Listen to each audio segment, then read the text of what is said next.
Dear students, તમે એક પહેલું ચેપ્ટર છે એનો ઓલરેડી અભ્યાસ કરી ચૂક્યા છો. હવે આપણે જઈએ છીએ ચેપ્ટર નંબર 2 ઉપર, અને ચેપ્ટર નંબર 2 છે જૈવિક વર્ગીકરણ એટલે કે બાયોલોજિકલ ક્લાસિફિકેશન. હવે સૌથી પહેલાં તો સમજીએ કે બાયોલોજિકલ ક્લાસિફિકેશન એટલે શું. તો એ શબ્દનો મતલબ સમજીએ. પહેલાં બે શબ્દ છે આપણી પાસે. એક જે છે એમાં પહેલો શબ્દ આપણે કહીએ તો એ છે જૈવિક, બરાબર, જેને આપણે કહીએ છીએ બાયોલોજિકલ. તો જૈવિકને લઈને તમે ઓલરેડી આખું ચેપ્ટર ભણી ગયા છો. સજીવ, જૈવિક એટલે બીજું કાંઈ નહીં, આપણે કહીએ છીએ સજીવ, બરાબર. તો સજીવ શું છે એનું ચેપ્ટર તો તમે ભણી ગયા, પણ મારે તમને કેવું છે અહીંયા આગળ કે તમે સજીવ તરીકે જુઓ તો પૃથ્વી ઉપર લગભગ 1.5 લાખથી લઈને 1.8 લાખ જેટલી જાતિઓ ઓળખાયેલી છે, બરાબર. હવે આમ જોઈએ તો આ સજીવો છે એ ઓળખાઈ તો ગયા છે, પણ આપણે રોજિંદા જીવનની અંદર આપણે ક્યાંક ઉપયોગમાં લેવી છે એ માહિતી તો એને આપણે વર્ગીકૃત કરવા પડશે. તો બીજો શબ્દ છે આપણી પાસે અહીંયા આગળ વર્ગીકરણ, એટલે કે ક્લાસિફિકેશન,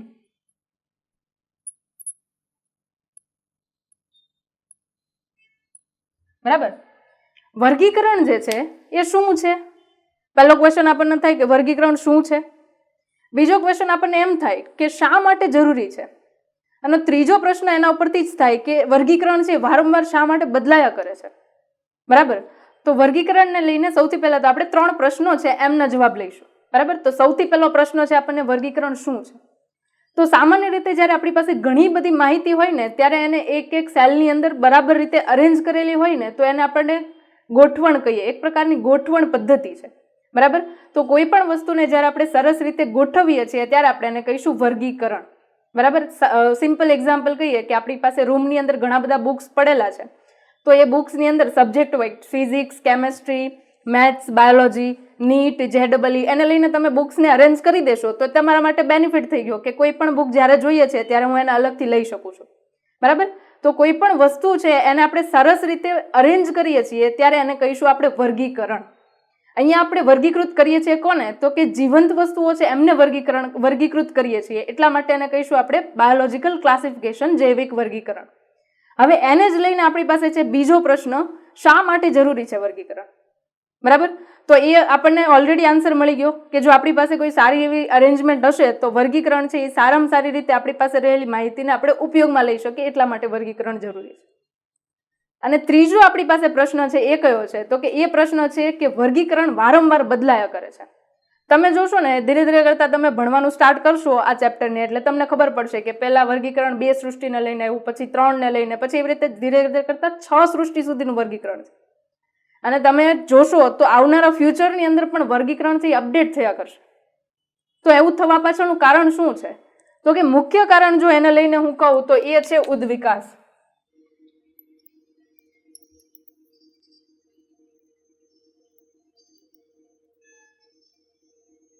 બરાબર. તમે જુઓ છો કે પૃથ્વી ઉપર સજીવો જે છે એ કોઈક નાના એવા સૂક્ષ્મ જીવની અંદરથી ધીરે ધીરે કરતા ઉદ્વિકાસ થયો અને બનતા ગયા છે. અને એવું કહું પહેલા કે પૃથ્વી ઉપર એવા કોઈ સજીવ નહોતા, ખાલી જૈવિક અણુઓ હતા, બરાબર. અને એ અણુમાંથી પ્રાથમિક કક્ષાનો સજીવ બન્યો, અને એ પ્રાથમિક કક્ષાના સજીવની અંદરથી તમે અત્યારે જુઓ તો પુખ્ત મનુષ્ય જે છે એ પણ આપણી સામે છે, બરાબર. તો તમે જોશો કે જેમ જેમ પૃથ્વીના વાતાવરણની અંદર ફેરફાર આવતો જશે એમ એમ પૃથ્વી પર રહેનારા સજીવો છે એમની અંદર લાક્ષણિકતામાં ફેરફાર આવશે, અને એને લઈને આપણે ઉપયોગમાં લેતા માહિતી છે એને સતત આપણે અપડેટ કરવી પડશે. એટલા માટે વર્ગીકૃત કરવાની કક્ષાઓ છે એ સતત બદલાતી રહેશે અને વર્ગીકરણ જે છે એ પણ બદલાતું રહેશે. બીજું એવું પણ કહી શકીએ કે જેમ જેમ વર્ગીકરણ છે એ પ્રાથમિક કક્ષામાંથી આગળના તબક્કામાં પસાર થયું, અત્યાર સુધીનું જે વર્ગીકરણ છે એને લઈને વાત કરું છું, દ્વિસૃષ્ટીય વર્ગીકરણથી લઈને હાલમાં લેટેસ્ટ છે 3 ડોમેન સિસ્ટમ એટલે કે ત્રિક્ષેત્રીય વર્ગીકરણ, અને એને આપણે બીજા નામથી કહીએ છીએ 6 સૃષ્ટિ વર્ગીકરણ. તો આ બંને જે વર્ગીકરણ માટેના વચ્ચેના ગેપ છે એ શા માટે આવ્યા? તો કે શરૂઆતમાં જ્યારે વિજ્ઞાનનો સ્ટડી થતો હતો ત્યારે આપણી પાસે એવી કોઈ ટેકનોલોજી નહોતી, આપણી પાસે એવા ડેવલપ્ડ માઇક્રોસ્કોપ નહોતા, કોઈ રિસોર્સિસ નહોતા. રિસોર્સિસ વગર વૈજ્ઞાનિકોએ વર્ગીકરણની પદ્ધતિને ધીરે ધીરે કરતા અપડેટ કરી, જેના કારણે આટલા બધા ચેન્જીસ આવ્યા. પણ નેક્સ્ટ જે ફ્યુચરની અંદર વર્ગીકરણને લઈને બદલાવ આવવાના છે એ શેને લઈને આવશે? તો કે મોટા ભાગે ઉદ્વિકાસને લઈને આવશે. ટેકનોલોજી કરતાં પણ ઉદ્વિકાસ વધારે અહીંયા આગળ વર્ગીકરણના બદલાવ માટે જવાબદાર છે. ઓકે, તો હવે ફાઇનલી આપણે વર્ગીકરણ શું છે એના માટે અભ્યાસ કરવાનું સ્ટાર્ટ કરીએ. તો હવે આપણે વર્ગીકરણ માટે વાત કરીએ છીએ. તો વર્ગીકરણની અંદર સૌથી પહેલા આપણે જેણે શરૂઆત કરી વર્ગીકરણની એના માટે વાત કરીએ. તો સૌથી પહેલા તો આપણે જોઈએ કે એરિસ્ટોટલ છે, એમણે વર્ગીકરણ માટેની આપણને શરૂઆત આપી. ત્યારબાદ ધીરે ધીરે કરતા મેં તમને કીધું હતું એ મુજબ કે વર્ગીકરણની અંદર અપગ્રેડેશન આવ્યું, બરાબર? તો અપગ્રેડ થયું છે. એમાં સૌથી પહેલા એરિસ્ટોટલનું વર્ગીકરણ આવ્યું, પછી આવ્યું લિનિયસ, કેરોલસ લિનિયસ, જેને ફાધર ઓફ ટેક્સોનોમી એટલે કે વર્ગીકરણ વિદ્યાના પિતા કહીએ છીએ આપણે. એના પછી ત્રિસૃષ્ટીય વર્ગીકરણ આપ્યું આપણને હેકલ નામના વૈજ્ઞાનિક હતા એમણે. પછી એવું 4 સૃષ્ટીય વર્ગીકરણ જે કોપલેન દ્વારા આપણને એક્સપ્લેન કરવામાં આવ્યું. પછી એવું 5 સૃષ્ટીય વર્ગીકરણ કે જેને આપણે રોજિંદા જીવનની અંદર સતત ઉપયોગમાં લઈએ છીએ, બરાબર? અને એ વર્ગીકરણ આપ્યું આપણને R.H. વિટેકરે. એના પછી તમે જુઓ તો આવે છે કાર્લ વોયસ, જેમણે 6 સૃષ્ટીય વર્ગીકરણ આપ્યું. અને અત્યારે કહીએ ને કે સિસ્ટમની અંદર ટેક્સોનોમીમાં સૌથી લેટેસ્ટ વર્ઝન છે વર્ગીકરણનું, જેને આપણે ત્રિક્ષેત્રીય વર્ગીકરણ તરીકે પણ ઓળખીએ છીએ અને 6 સૃષ્ટીય વર્ગીકરણ તરીકે પણ ઓળખીએ છીએ. તો સૌથી પહેલા પ્રાથમિક માહિતીના સ્વરૂપમાં વૈજ્ઞાનિક અભિગમ લઈને વર્ગીકરણને અભિવ્યક્ત કરવાની શરૂઆત કરી હતી એરિસ્ટોટલે. તો સૌથી પહેલા એરિસ્ટોટલનું વર્ગીકરણ હતું, એના માટે આપણે વાત કરી, બરાબર? વિદ્યાર્થી મિત્રો, શું તમે જાણો છો કે તમે સ્ટુડન્ટ બ્રોનો કોર્સ પરચેસ કરીને તમારી નીટ અને JEE એક્ઝામની અંદર સારામાં સારો સ્કોર મેળવી શકો છો? અમારા સ્ટુડન્ટ બ્રો કોર્સની અંદર તમને મળશે વિડીયો લેક્ચર્સ, JEE અને નીટની એક્ઝામની પ્રિપેરેશન કરાવવામાં આવશે, ચેપ્ટર વાઇઝ MCQ ટેસ્ટ આપવામાં આવશે, લાઈવ ડાઉટ સોલ્યુશન આપવામાં આવશે કે તમને કોઈ પણ પ્રશ્નની અંદર ડાઉટ હોય તો અહીંયાથી તમને તેનું સોલ્યુશન આપવામાં આવશે, સ્ટડી મટીરિયલ્સ આપવામાં આવશે અને DPP આપવામાં આવશે. વધુ માહિતી માટે નીચે ફોર્મ આપેલું છે, તે ફોર્મને ફિલઅપ કરો અથવા તો 8141818102 નંબર ઉપર કોલ કરો. તો એરિસ્ટોટલનું વર્ગીકરણ જે છે મુખ્યત્વે 2 સૃષ્ટિની અંદર આપણે કહીએ તો કહી શકીએ. એક જે છે એને કહીએ છીએ આપણે વનસ્પતિ અને બીજું છે એમને આપણે કહીએ છીએ પ્રાણીઓ, બરાબર? હવે જોઈએ તો સૌથી પહેલા વનસ્પતિઓ જે છે એમને બાહ્ય આકારને આધારે, બાહ્ય સંરચનાના આધારે 3 અલગ અલગ વિભાગની અંદર વહેંચી દીધા, બરાબર? જેમાં સૌથી પહેલા એમના કદને ધ્યાનમાં લેવામાં આવ્યું. અને કદના અકોર્ડિંગ જોઈએ તો સૌથી વધારે સાઇઝ ધરાવતા હોય એ છે વૃક્ષ, બરાબર? કે જેમની ઊંચાઈ સૌથી વધારે છે. બીજા જોઈએ તો વૃક્ષથી થોડી નાની સાઇઝ છે, બરાબર? અને એને આપણે કહીએ છીએ ક્ષુપ, બરાબર? અને સૌથી ઓછી હાઈટ ધરાવતા હોય એવા પ્રકારની વનસ્પતિ એટલે એને આપણે કહીએ છીએ છોડ, બરાબર? તો અહીંયા આગળ તમે ફોટોગ્રાફ જોઈ શકો છો કે વૃક્ષ, ક્ષુપ અને છોડ સ્વરૂપે વનસ્પતિઓ છે એમને દર્શાવી અને એરિસ્ટોટલે એમનું વનસ્પતિને લઈને વર્ગીકરણ રિપ્રેઝેન્ટ કર્યું. બીજી એક વસ્તુ છે પ્રાણીઓ માટેનું વર્ગીકરણ. તો પ્રાણીઓ જે છે એમના માટેનું વર્ગીકરણ છે એ એકદમ સિમ્પલ પ્રકારનું હતું. કઈ રીતે? તો કે ધારો કે કોઈ વ્યક્તિ છે કે કોઈ સજીવ છે અને કોઈ પણ જગ્યાએ ઘા પડે છે, કટ લાગે છે, તો એ પરિસ્થિતિની અંદર એ શું કરે છે? તો કે એની અંદરથી લોહી નીકળે છે, બરાબર? અને એ લોહી નીકળે છે એના આધારે એમણે 2 ગ્રુપની અંદર વિભાજિત કર્યા. એમાં એવું હતું, એક ગ્રુપને એમણે કીધું લાલ રુધિર ધરાવતા પ્રાણીઓ, બરાબર? અને બીજું અહીંયા આગળ કીધું છે એમને લાલ રુધિર ન ધરાવતા પ્રાણીઓ. તો આપણે એવું કીધું કે લાલ રુધિર ન ધરાવતા, તો આપણને એમ થાય કે શું પ્રાણીઓમાં રુધિર નહીં હોય? તો એમની અંદર બધી પ્રક્રિયાઓ કઈ રીતે થતી હશે? એક જગ્યાએથી બીજી જગ્યાએ દ્રવ્યોનું વહન કઈ રીતે થતું હશે? તો કે અહીંયા લાલ રુધિર ન ધરાવતા હોય તો એના માટે એક એક્ઝામ્પલ આપું તમને, વંદાનું, કોકરોચ, બરાબર? તો વંદો જે છે એની અંદર તમે જોશો કે સિમ્પલી ક્યારેક આપણા પગની નીચે કચડાઈ ગયો હોય કે કોઈક આધારની નીચે આવી ગયો હોય ત્યારે એની અંદરથી લિક્વિડ બહાર નીકળે છે, પ્રવાહી, પણ એની અંદર કોઈ કલર નથી. પણ એકચ્યુઅલીમાં જુઓ તો જે લિક્વિડ એ બહાર આવે છે ને એ શું છે? એનો એક કલર છે સ્પેસિફિક, લાઇટ બ્લુ કલર, પણ આપણને દેખાતો નથી, મતલબ કે એનો લાલ રંગ નથી. એટલા માટે એરિસ્ટોટલે શું કીધું? તો કે લાલ રુધિર ધરાવતા સજીવો અને લાલ રુધિર નહીં ધરાવતા સજીવો, આ 2 રીતે એમને પ્રાણીઓને વર્ગીકૃત કરીને આપણને પ્રાથમિક પ્રકારનું વર્ગીકરણ આપ્યું. તો આપણે એરિસ્ટોટલ છે એમની વર્ગીકરણ પદ્ધતિ તો જોઈ લીધી, પણ હવે આપણે બીજી એક એડવાન્સ વર્ગીકરણ પદ્ધતિ કે જે એરિસ્ટોટલે શરૂઆત કરી તેને આગળ લઈ જનાર વૈજ્ઞાનિક તરીકે હતા કેરોલસ લિનિયસ, જેમને આપણે ફાધર ઓફ ટેક્સોનોમી તરીકે પણ ઓળખીએ છીએ, બરાબર? યાદ રાખજો, આ ક્વેશ્ચન તરીકે તમને પૂછાઈ શકે નીટની અંદર, ફાધર ઓફ ટેક્સોનોમી કોણ હતા, એટલે કે વર્ગીકરણ વિદ્યાના પિતા કોણ હતા, બરાબર? તો યાદ રાખવાનું છે કેરોલસ લિનિયસ.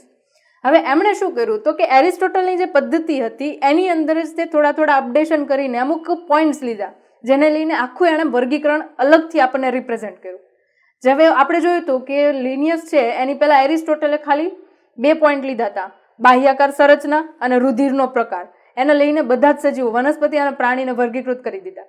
જ્યારે અહીંયા આગળ લિનિયસ છે એમણે શું કર્યું તો કે અલગ અલગ કેરેક્ટર્સ લીધા. કયા કયા? તો કે સૌથી પહેલું કેરેક્ટર જોઈએ તો પેલા પાર્ટ આપી દઈએ આપણે. એક સાઈડ લખી દઈએ વનસ્પતિઓ,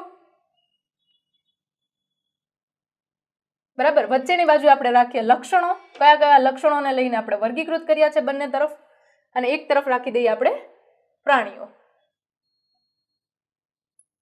તો સૌથી પહેલા અહીંયા કેરોલસ લિનિયસ જે છે એમણે કોષ દિવાલને લક્ષણ તરીકે લીધું.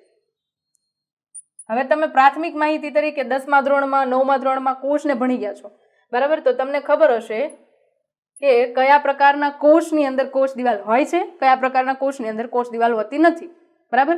તો સામાન્ય રીતે તમે જુઓ તો તમને ખબર હશે કે વનસ્પતિ કોષની અંદર કોષ દિવાલ છે અને પ્રાણી કોષની અંદર કોષ દિવાલ હોતી નથી.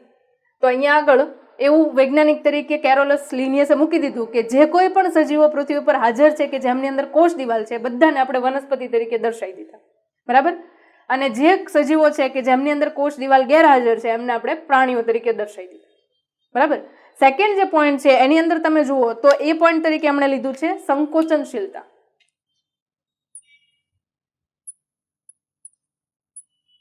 બરાબર. તો એની અંદર તમે વનસ્પતિને સામાન્ય રીતે જુઓ તો પ્રાણીની જેટલા એ ફ્લેક્સિબલ કે પોતે સંકોચનશીલતા દર્શાવતા નથી, બરાબર. તો એમને શું કહી દીધા તો કે પ્રાણીઓ છે એ સંકોચનશીલતા દર્શાવે, તો જે સજીવોની અંદર સંકોચનશીલતા છે બધાને આપણે પ્રાણીની અંદર મૂકી દીધા, અને જેમની અંદર નથી એમને વનસ્પતિની અંદર એડ કરી દીધા, બરાબર.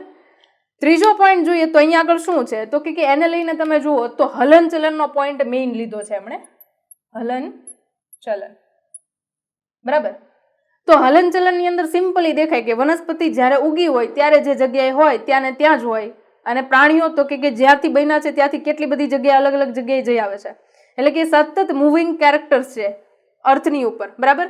તો સતત હલનચલન જે સજીવો દર્શાવે છે એમને આપણે શું કીધા તો કે એ બધાને આપણે પ્રાણીઓ કહી દીધા, અને જે હલનચલન નથી દર્શાવતા એમને આપણે શું કહી દીધા તો કે એમને આપણે કહી દીધા છે વનસ્પતિઓ. એટલે એમને કોઈને આપણે જે હલનચલન નથી દર્શાવતા એમને વનસ્પતિમાં એડ કરશું નહીં. જે હલનચલન દર્શાવે છે બધાને આપણે શેમાં એડ કરશું તો કે બધાને આપણે પ્રાણીની અંદર એડ કરશું, બરાબર.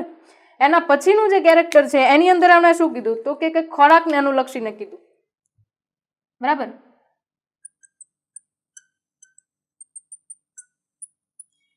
હવે અહીંયા આગળ પોષણ પદ્ધતિ છે એની અંદર આપણે શું કીધું કે જે લોકો ખોરાક ખાય છે, જે સજીવો ખોરાક ખાય છે, બરાબર, એમને શું કહીશું આપણે તો કે એમને પ્રાણીઓ કહીશું, બરાબર. અને જે ખોરાક ખાતા નથી એને ખાવા માટે આપણે આમ ખાઈએ છીએ એ રીતે કોઈ સબ્જેક્ટની જરૂર નથી, બરાબર. તો એ રીતે ગમે એ પોષણ મેળવી લે છે તો એમને આપણે મૂકશું વનસ્પતિની અંદર, બરાબર. એટલે જે સજીવો આપણને દેખીતી રીતે ખોરાક ખાય એમને બધાને આપણે પ્રાણીની અંદર મૂકી દઈશું, બરાબર. અને છેલ્લો સૌથી ઇમ્પોર્ટન્ટ પોઈન્ટ છે પર્યાવરણ પ્રત્યે પ્રતિક્રિયા અને ઉત્તેજના,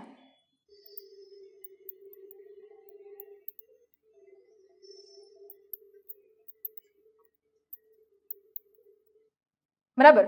હવે આ તો એકદમ દેખીતું કેરેક્ટર છે કે જે તમને પ્રાણીઓની અંદર જ દેખાય, બરાબર. ધારો કે કોઈક આપણને એક્સટર્નલ સ્ટિમ્યુલી મળે છે એટલે કે ઉત્તેજના મળે છે તો એની સામે આપણે કોઈક રિએક્શન આપશું ને, આપણને ધારો કે સૂર્યપ્રકાશ ખૂબ વધારે આવે છે, તડકો આવે છે તો આપણે શું કરશું તો કે તડકો આવે છે તો આપણે એક છાયડાવાળી જગ્યા ગોતશું. આપણે શું પૃથ્વી પર કોઈ પણ સજીવ હશે કે વધારે પડતું ટેમ્પરેચર હશે તો એ છાયડાવાળી જગ્યા ગોતશે, પણ એ કોણ હશે તો કે મોટા ભાગે બધા જ સજીવો કોણ હશે પ્રાણીઓ હશે. વનસ્પતિઓ જે જગ્યાએ છે ત્યાં ને ત્યાં જ એ લોકો સ્થિત હશે, એટલા માટે એને વનસ્પતિ કહી દઈશું અને આ બધા સજીવો છે એમને આપણે પ્રાણીઓ કહી દઈશું, બરાબર. તો આ મુખ્ય બેઝ છે કેરોલસ લિનિયસ જે છે એમની પદ્ધતિને સમજાવવા માટેનો. પણ શું તમને નથી લાગતું કે આ પદ્ધતિ જોઈને આપણે અત્યારના પ્રાણીઓ છે કે જેમાં આપણે અમીબા છે, પેરામિશિયમ છે, બેક્ટેરિયા છે, બરાબર, મનુષ્ય છે, વનસ્પતિ તરીકે કોઈ પણ લઈ લો તમે, બધાને આ કેરેક્ટર છે એની સાથે આપણે ફિટ કરવા હોય વર્ગીકરણમાં તો મને નથી લાગતું કે આપણે સારી રીતે આ વર્ગીકરણનો ઉપયોગ કરી શકીએ. તો મતલબ આપણે વાત કરી રહ્યા છીએ કેરોલસ લિનિયસની વર્ગીકરણ પદ્ધતિના ડ્રોબેક્સ, એટલે કે ગેરલાભ કયા કયા છે, આપણે પ્રેક્ટિકલી યુઝ કરવું હોય તો કઈ રીતે કરવું, આપણે નહીં કરી શકીએ, બરાબર.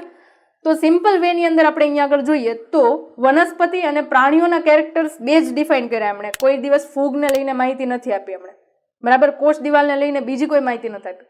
તો આપણે કેરોલસ લિનિયસ છે એની આખી વર્ગીકરણ પદ્ધતિ જોઈ ગયા, પણ ક્યારે આપણે એવું તો વિચાર્યું નહીં કે આ વર્ગીકરણ પદ્ધતિને યુઝ કરવો તો એમાં કેટલા બધા ગેરફાયદાઓ આવે છે, બરાબર?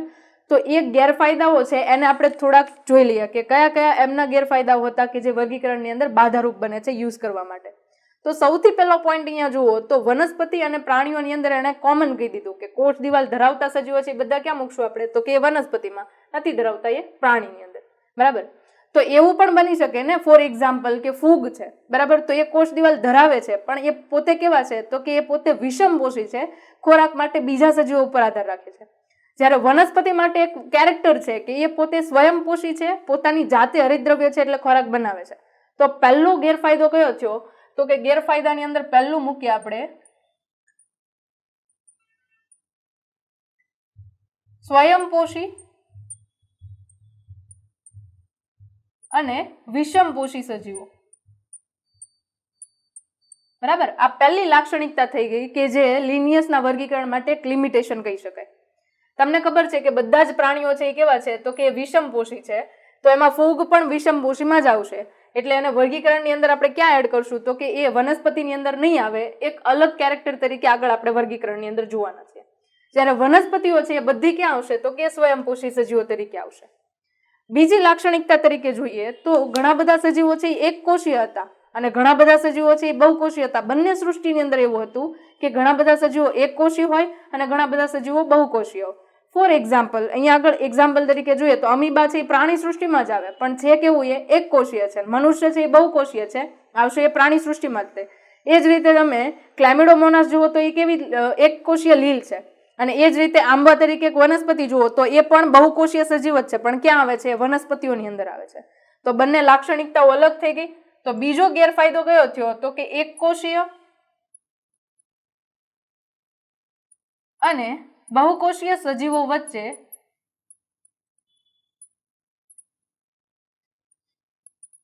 ભેદ નથી, બરાબર? તો આ પણ એક ગેરફાયદો થયો, વર્ગીકરણની અંદર આપણે યુઝ કરી શકતા નથી.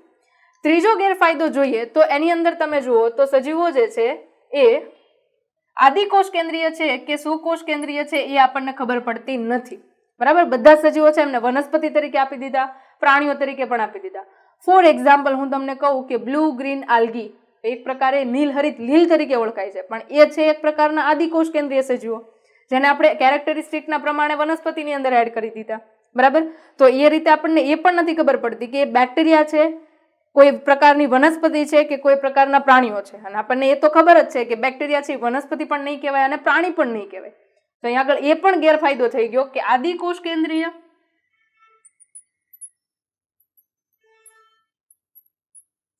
અને સુકોષ કેન્દ્રીય એના વચ્ચે કોઈ તફાવત નથી. હવે આ પ્રશ્ન થાય આપણને કે આદિકોષ કેન્દ્રીય અને સુકોષ કેન્દ્રીય સજીવો એટલે શું? બંનેના શબ્દો છે એના ઉપરથી જ આપણે સમજવાની ટ્રાય કરીએ, તમને વધારે સરસ રીતે સમજાશે.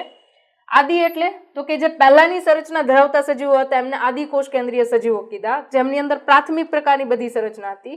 અને બીજા આપણે કીધા છે સુકોષ કેન્દ્રીય એટલે કે સુવિકસિત કોષ ધરાવતા હોય, કોષનું કેન્દ્ર સુવિકસિત હોય એવા પ્રકારના સજીવો. તો પહેલા થોડું તમને આદિકોષ કેન્દ્રીય વિશે કહી દઉં. ફોર એક્ઝામ્પલ, તમારી સામે આ બેક્ટેરિયાનો કોષ છે, બરાબર? અને સામાન્ય રીતે તમે એવું નામ સાંભળ્યું છે જનીનિક દ્રવ્ય, બરાબર? તો જનીનિક દ્રવ્ય તરીકે શું હોય છે, તો કે ડીએનએ હોય છે. હવે એ જ રીતે તમે સુકોષ કેન્દ્રીય કોષ તરીકે કોઈ પણ કોષ લો, વનસ્પતિનો કોષ લો કે પ્રાણીનો કોષ લો, બરાબર? તો ધારો કે અહીંયા આગળ આપણે વનસ્પતિ કોષ લીધો છે તો બહારની તરફ આ કોષ દિવાલ હશે,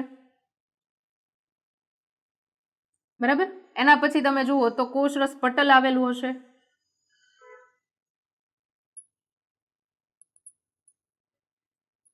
બરાબર? અને એના પછી તમે જુઓ તો વચ્ચેની તરફ આપણે જોવાનું છે જનીનિક દ્રવ્ય એટલે કે કોષ કેન્દ્ર.